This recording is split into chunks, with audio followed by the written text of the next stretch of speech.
الشیطان الرجیم بسم اللہ الرحمن الرحیم وبہ نستعین وہو خیر معین۔ آغا نائینی نے علیہ رحمہ لا ضرر کو مسئلہ مجاز سے اور مسئلہ حقیقت ادعائیہ و استعارہ سے نکال کر آغا نائینی نے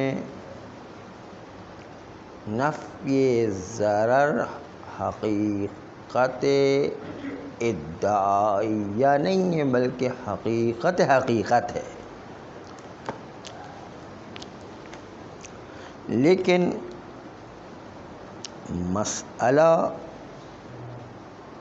حقیقت ادعائیہ کو آغا سکاکی کے علاوہ آغا آخوند نے بھی کفایت الاصول میں ذکر کیا اور انہوں نے اپنی ساری تعبیرات کو حقیقت ادعائیہ پر حامل کیا۔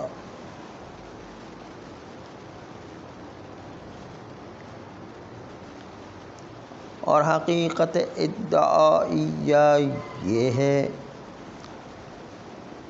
کہ متکلم نفی ماہیت کرے، نفی حقیقت تو کرے، لیکن نفی حقیقت ادعاءً ہے۔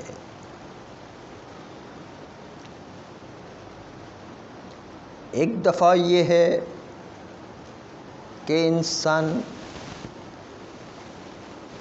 نفی حقیقت کرتا ہے اور اس میں حقیقت کی حقیقت ہی میں نفی کرتا ہے، ماہیت کی حقیقت میں نفی کرتا ہے۔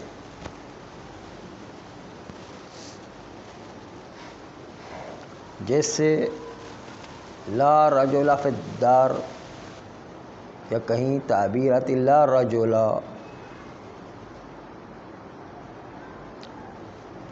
فی الدار کو لا رجل میں ضمیمہ کریں یا نہ کریں، لا انافیہ، لا انفی جنس اپنے تالی کے ساتھ مل کر متکلم یہ کہتا ہے کہ کوئی جنس سے رجل حقیقت میں دار میں نہیں ہے، حقیقت میں کوئی ماہیت رجل دار میں نہیں ہے، بنحو حقیقت یہ رجولیت کی نفی کیے، حقیقت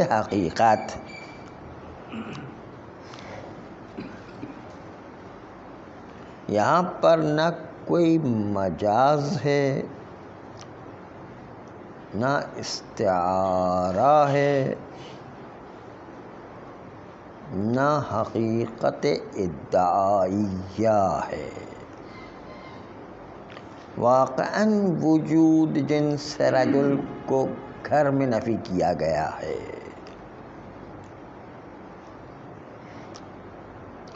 اما گاہی از اوقات نفی حقیقت بنحو حقیقت نہیں ہوا کرتا، بلکہ ادعاءً نفی حقیقت ہوا کرتا ہے، بلحاظ ان کہ وہ حکم جو حقیقت پر مترتب کیا گیا ہے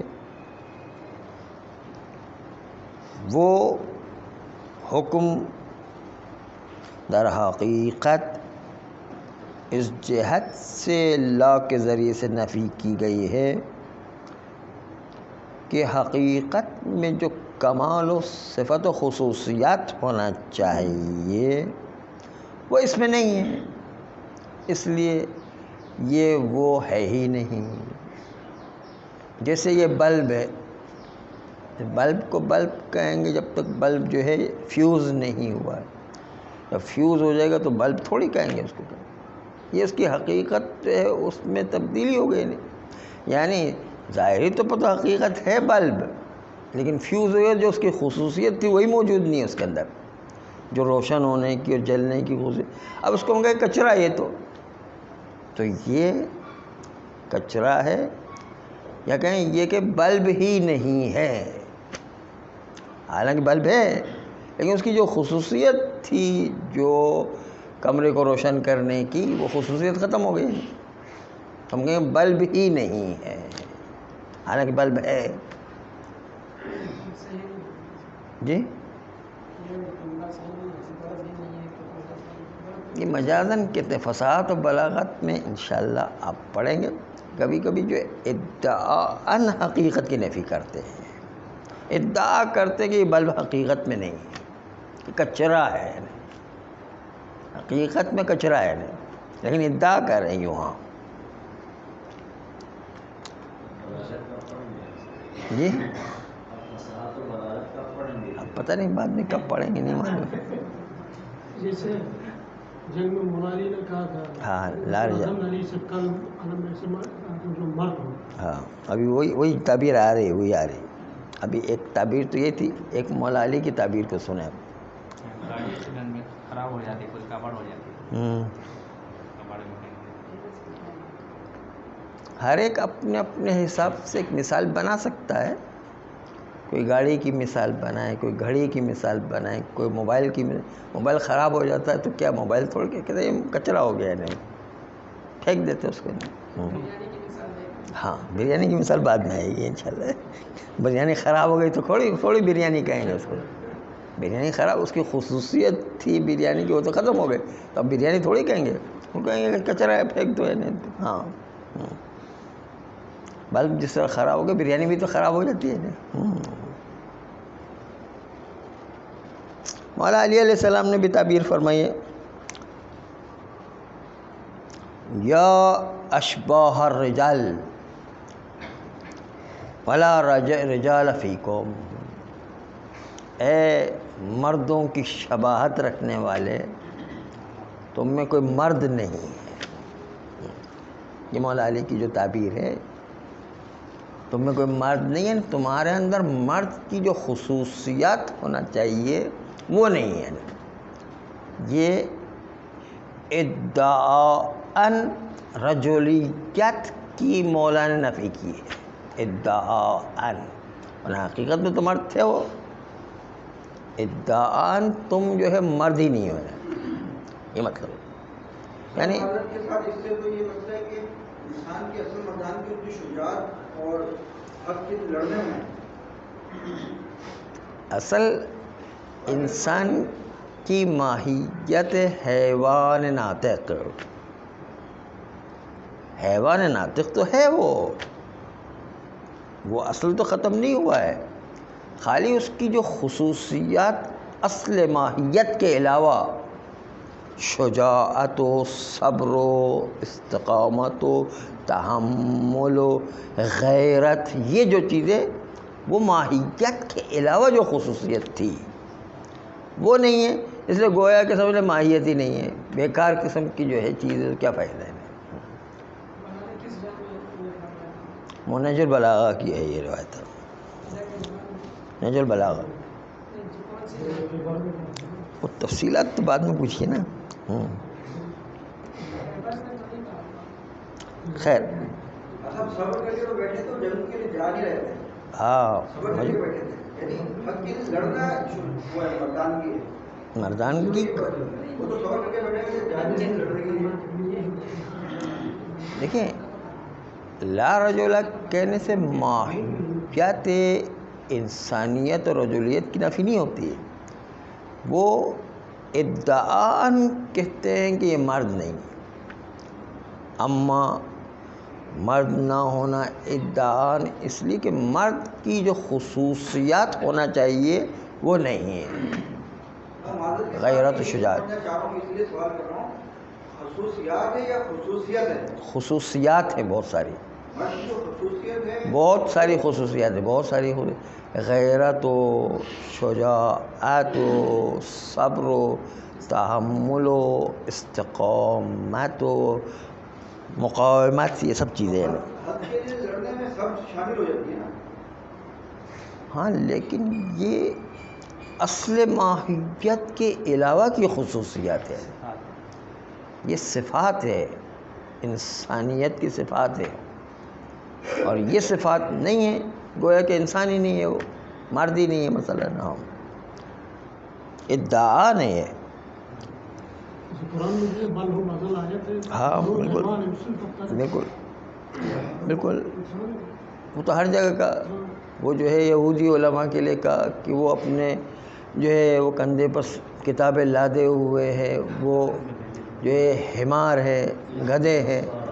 ہاں یحمل اسفارا، یہ گدھے ہیں کہ جس نے اپنے کندھوں پر جو ہے وہ کتابیں لادی ہوئی ہے.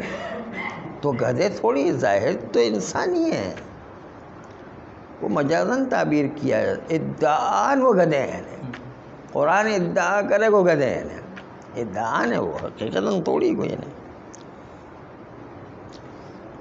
بس بات اصل یہ ہے کہ نفی ماہیت دو قسم کی ہو گئی، یا حقیقت میں نفی ماہیت ہوگی، جیسے لا رجل فی الدار، یعنی جنس سے رجل گھر میں نہیں ہے، حقیقت میں نہیں ہے. اور لا رجال مولا کی تعبیر میں یا اشباہ الرجال ولا رجال فیکم، اے شبیہ رجل تم میں کوئی مرد نہیں ہے. تو یہ ادعاءً مولا نے رجولیت کی نفی کی ہے، حقیقت میں نفی نہیں کی ہے.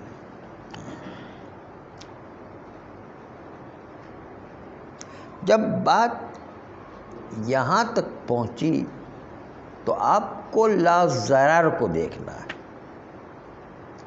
لا ضرر میں حکم ضرری نہیں ہے، یعنی وضو جو جان لیوا ہو وہ وضو نہیں ہے.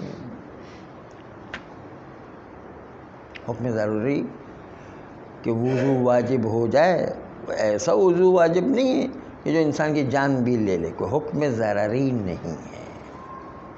آیا یہ حکم کو تقدیر میں رکھ کر مجاز و استعارہ لیں، یا کوئی ضرر نہیں ہے، یعنی ادعاءً اسلام میں کوئی ضرر نہیں ہے، خود ضرر کی نفی کرے ادعاءً، یا حقیقتاً جو آقا نائینی کے اصلا ضرر نام کی چیز تشریع میں موجود ہی نہیں ہے، عالم تشریع میں ایسا ضرر ہے ہی نہیں ہے.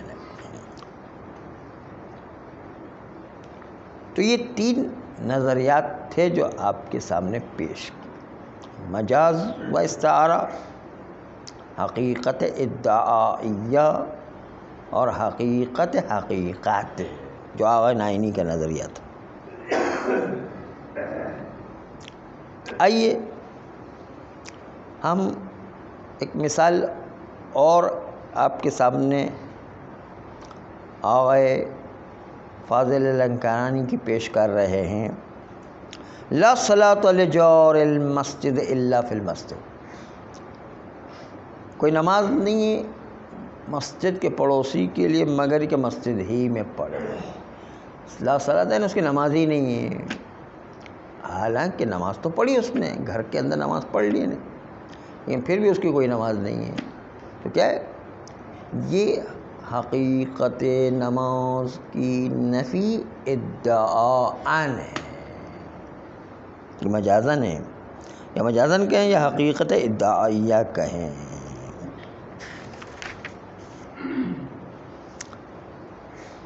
آخون نے ہر جگہ پر حقیقت ادعائیہ کو مد نظر رکھ کر گفتگو کی ہے.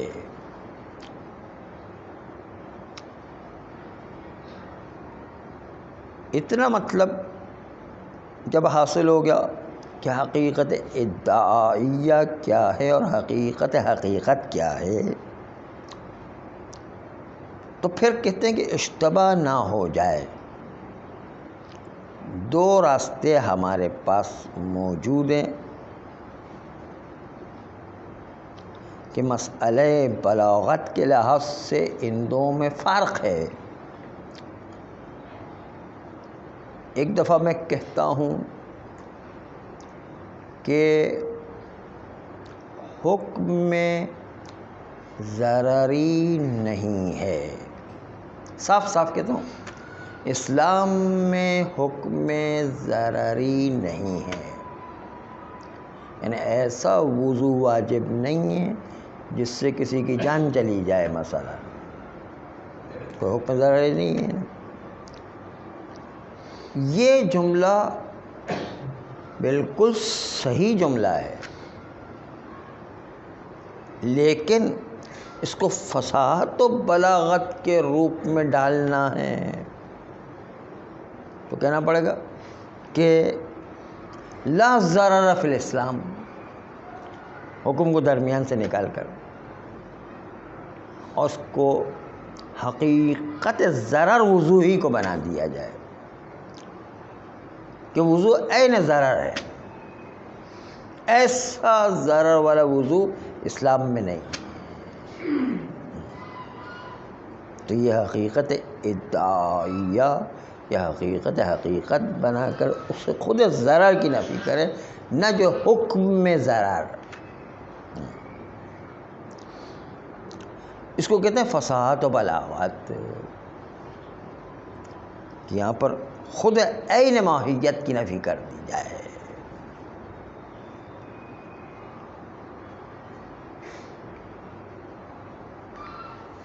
اس کو جو مثال پیش کی ہے، اس دو مثالوں کو مد نظر رکھیں گے تو آپ کو پتہ چلے گا کہ فصاحت و بلاغت ہوتا کیا ہے. ایک دفعہ ہم کہیں زید عادل، زید سخی، زید سخی ہے. بالکل صحیح جملہ ہے، لیکن فصاحت و بلاغت نہیں ہے اس میں. لیکن دوسری دفعہ کہیں زید سخاء، زید عین سخاوت ہے. اس میں جو ہے زید کے لیے عین سخاوت قرار دی، حالانکہ حمل مصدر پر ذات جائز نہیں ہے، لیکن خود سخاوت جو مصدر ہے اس کو ذات پر حمل کیا گیا، مبالغتاً ہے. ایک چیز میں مبالغہ پیدا کرنے کے لیے کہ زید تو اتنا سخی ہے کہ عین سخاوت بن گیا ہے، اتنا سخی ہے. مبالغہ نظر آ رہا ہے کہ نہیں آ رہا ہے؟ اب اس کو مولا علی کی مثال میں دیکھیں.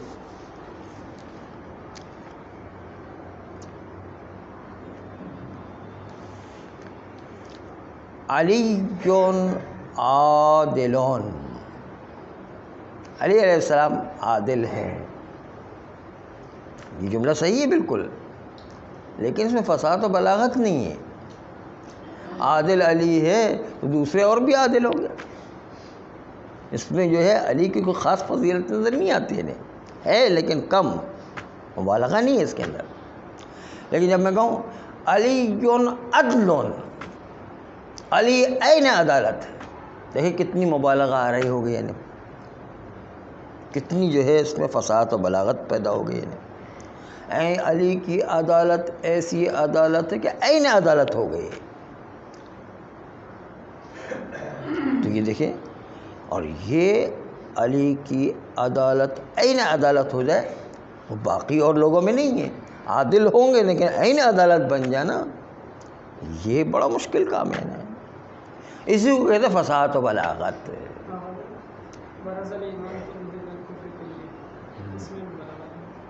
اس میں ہے، لیکن خود یہ الفاظ کی تعبیر سے یہ تو خود لفظ کے اندر جو ہے لفظ بدلنے سے مبالغہ پیدا ہو رہا ہے. عادل کی عدل کہتے ہیں تو مبالغہ پیدا ہو رہا ہے. وہ تو ہے، وہ تو الفاظ کے عین معانی ہیں. یہ تو ہم جو ہے الفاظ کے معنی میں رد و بدل کر کے کر رہے ہیں، مبالغہ پیدا کر. عادل ان کی جب عدل لا کر کے مبالغہ پیدا کر رہے ہیں. علی عین عدالت ہے. یا ارسطو نے کہا تھا یہ دنیا کا جو نظام ہے کہ الدنیا منظمون، دنیا بڑے نظم کے ساتھ پوری کائنات چل رہی ہے. یہ جملہ سادہ جملہ ہے. ارسطو نے جو ہے کہا کہ نہیں، اس کو یوں نہیں تعبیر کیا. الدنیا نظم، دنیا عین نظم ہے. نظم کے علاوہ کچھ نہیں نظر آتا اس کے. اتنی نظام میں خوبی موجود ہے کہ عین نظم بن گیا ہے. یہ جو ہے ارسطو کی تعبیر تھی. دیکھیں کتنا مزہ آتا ہے. عین علی عین عدالت ہو جائے، دنیا عین نظم ہو جائے، کتنا مزہ ہے تعبیر میں. دیکھیں جی ارسطو نے ظاہر استاد تو معصوم ہستی ہے جو کسی سے نہیں پڑھتی. باقی تو سب کو پڑھنا پڑتا ہے. کوئی ایسی ہستی نہیں کائنات میں جس کو نہیں پڑھنا پڑے. وہ معصوم ہستیاں جو علم لدنی لے کر اللہ کی طرف سے آتے ہیں. رشتہ تھا آسمان سے ہے. کون؟ ہاں وہ ایک الگ مسئلہ ہے. اللہ کی طرف سے کوئی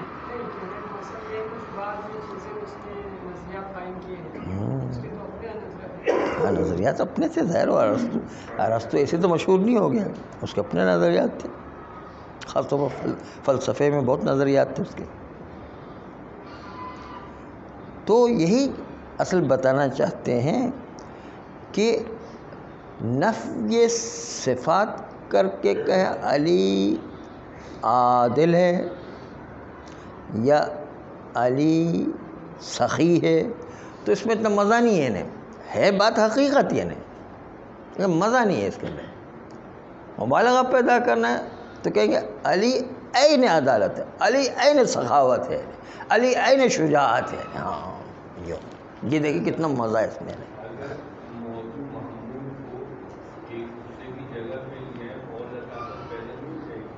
ہاں وہ اشکال آتا ہے کہ بھائی موضوع محمول میں اتحاد ہونا شرط ہے. یہاں پر اتحاد نہیں، لیکن مبالغتاً یہ چلتا ہے. عدالت کا مطلب یہ عادل ہے نہیں، یوں مانا یہ ذو کو تقدیر میں رکھیں گے یا جو ہے عادلن کو کلمے کے اندر مجاز گوئی کریں گے، لیکن بہرحال یہ مبالغہ اسی طرح پیدا ہو گئے. جیسے حدیث میں بھی قیامت کے دن علی جو ہے نا برے عمل کا میزان ہوگا. ہاں بالکل بالکل میزان عمل ہوگا علی. تو بات اصل چل رہی تھی کہ آیا ہم لا ضرر کو خود ماہیت کی طرف نسبت دیں یا حکم میں ضرر کی طرف نسبت دیں. یہ دونوں تعبیرات میں فرق ہے. کچھ لوگ حکم میں ضرر کی نفی کرتے ہیں، کچھ لوگ جو ہے وہ خود ضرر کی نفی کرتے ہیں، یا ادعاءً یا حقیقتاً. یہ تعبیرات میں فرق ہے. انشاءاللہ آئندہ صلی اللہ علیہ وسلم.